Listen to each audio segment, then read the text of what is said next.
Quiz కాంపిటీషన్లో ఓడిపోతే కూడా ఫీల్ అవుతారా? హే చీర భూమి, ఇంత చిన్నదాన్ని కూడా ఫీల్ అయితే ఎలా? చిన్నదేం కాదు, నేను ఇప్పటివరకు ఎందులోనూ ఓడిపోలేదు. ఎప్పుడు గెలుస్తూనే ఉంటే దాంట్లో కిక్కేముంది? ఓడి గెలవడంలో, పడి లేవడంలోనే థ్రిల్ ఉంది.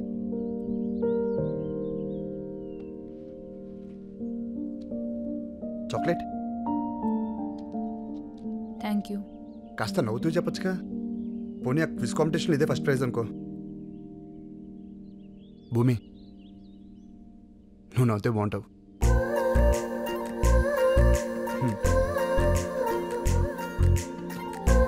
నువ్వు నవ్వుతే బాగుంటావు.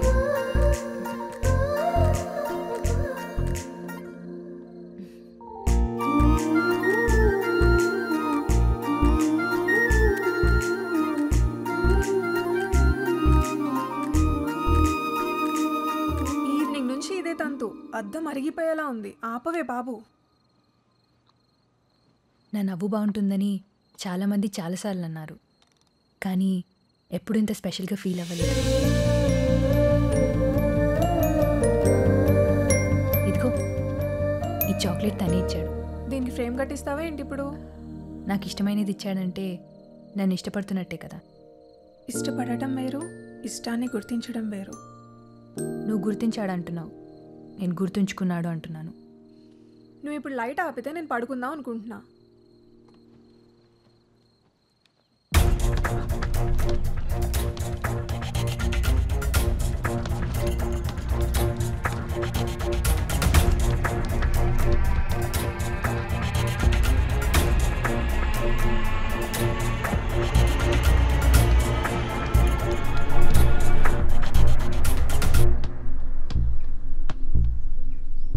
ఏంటి స్కెచ్చా? కొట్టేసుకోవచ్చు కానీ కాలేజీలో అవసరమా? భూమి, భూమి, భూమి. ఏంటి ఆ కంగారేంటి? గ్రౌండ్లో ధనుష్క అడిగాంగ ఆకాష్ని. కమెంట్ చేశారా? మనోడు కామ్గా వెళ్ళిపోయాడా? మొన్న ఎన్ని మాటలన్నా కొట్టడం కాదు కదా, కనీసం కోపంగా కూడా చూడలేదు. హలో, కొంచెం చెప్పేది వింటావా?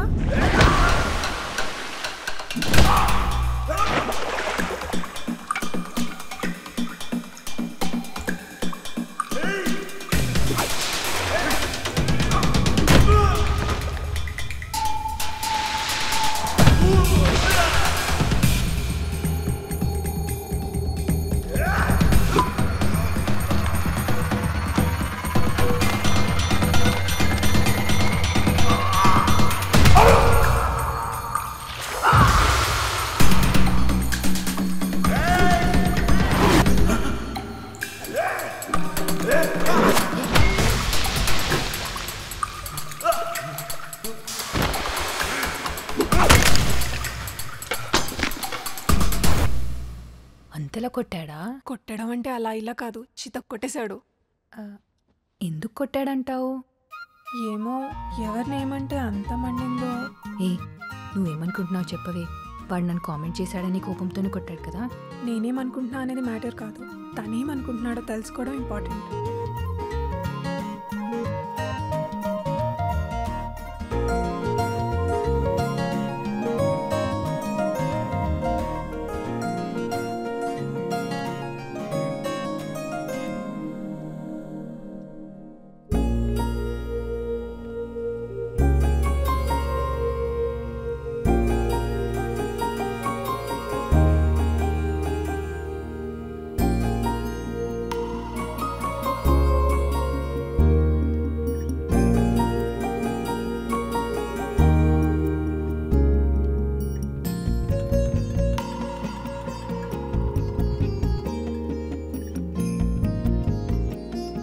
ఏంటిది? శివరాత్రి. దగ్గరలో గుడి ఉందా? నా రూమ్ కబోర్డ్లో. You looking beautiful. నువ్వు సరేలే బాగున్నావు. సినిమాలో హీరోల నుంచి కాలేజ్ కుర్రాల వరకు అమ్మాయిలు సారీలో కనిపిస్తే సేమ్ రియాక్షనా? అలా ఏం లేదు. చీరలో చాలా మందిని చూసా కానీ ఎప్పుడు ఎవరికి ఇలా చెప్పలేదు. హాలిడే కదా, ఏంటి ప్లాన్స్? నథింగ్. మన వాళ్ళందరూ ఇప్పుడు మ్యాచ్కి వెళ్ళారు. నువ్వు వెళ్ళట్లేదా? 1 సెకండ్. హలో, యా సరే అయితే చెప్పేస్తావేంటి? ఓకే. Girl friend? అలాంటిదే అమ్మ. సీరియస్లీ నీకు గర్ల్ ఫ్రెండ్ లేదా? లేదు. పక్కా? ఎందుకలా అడుగుతున్నావు? అంటే చూడ్డానికి బాగుంటావు, బాగా మాట్లాడతావు, అవసరమైతే ఫైట్స్ కూడా చేస్తావు. సింపుల్గా చెప్పాలంటే హీరోలా ఉంటావు. అవునా? ఇంకెవరికి అలా అనిపించలేదేమో. నిజంగా ఇక్కడ ఎవరు లేరు. Hello, paper. Sorry sir. Okay. Akash కూడా నాలాగే అడగాల వద్దా అని కన్ఫ్యూజన్లో ఉన్నాడేమో. ఇష్టమా లేదా అని నేనే అడిగేస్తే? ఆలోచించుకు, అడిగే. అంటే ముందుగా అమ్మాయి ఓపెన్ అవ్వచ్చా? పోనీ ఇంకొన్నాళ్ళు వెయిట్ చేస్తావా?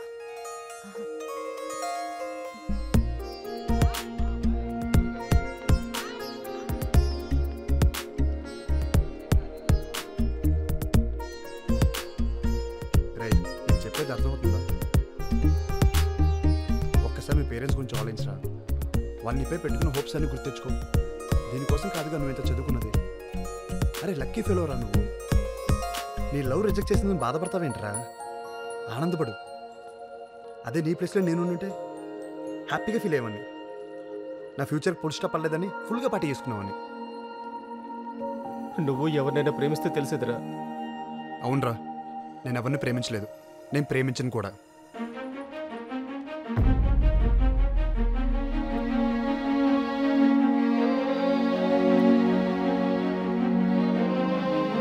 అయినా ఏముందిరా ఈ తొక్కలలో పువ్వులు ఇచ్చుకోవడం, రాత్రి అయితే గంటల గంటలు ఫోన్లో సొల్లేసుకోవడం. గర్ల్ ఫ్రెండ్ని నీ లైఫ్లో ఎప్పుడైనా సంపాదించుకోవచ్చురా. కానీ నీ గోల్ ఇప్పుడు మిస్ అయితే ఇంకెప్పటికీ రీచ్ అవ్వలేవు. పోయింది ఏదైనా మనం తర్వాత సాధించుకోవచ్చురా. కానీ ఒక్కసారి టైం వేస్ట్ అయితే తిరిగి రాదు. నేనైతే ఇప్పుడు వరకు టైం వేస్ట్ చేయలేదు. పైగా ఇలాంటి పనికి మన ప్రేమ కోసం నా టైం అస్సలు వేస్ట్ చేయను.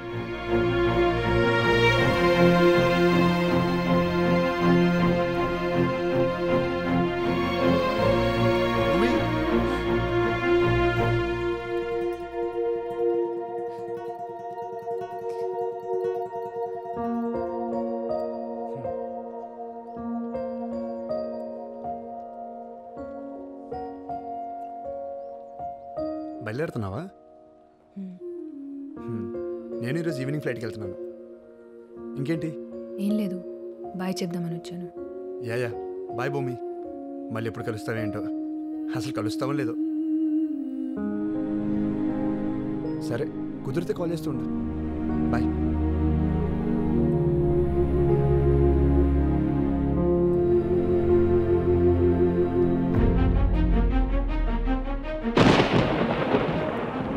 ఆకాశ అతనితో అన్న ప్రతి మాట నాతోనే అన్నట్టు అనిపించింది.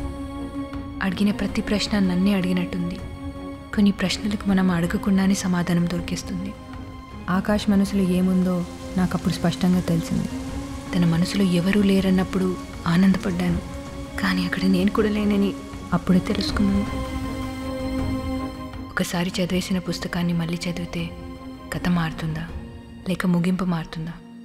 మారుతుందని ఆశపడటం పిచ్చితనం, మారిందని భ్రమపడటం మూర్ఖత్వం.